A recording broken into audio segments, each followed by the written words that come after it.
Nola eraiki daiteke hezkuntza jasangarriagoa eta kulturartekoagoa bizitzaren lehen urteetatik?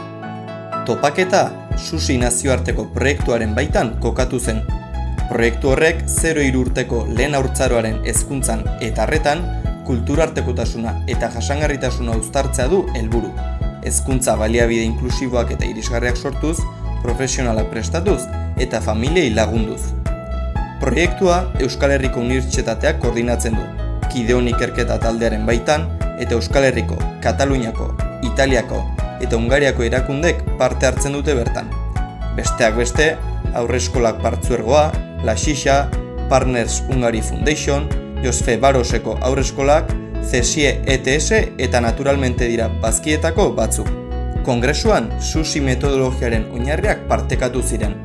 Haur txikien eguneroko esperientzetatik abiatzea, zaintza erdigunean jartzea, aniztasuna aberastasun gisa ulertzea eta ingurunearekin harreman arduratsuagoa eraikitzea izan ziren landutako ardatzetako batzuk.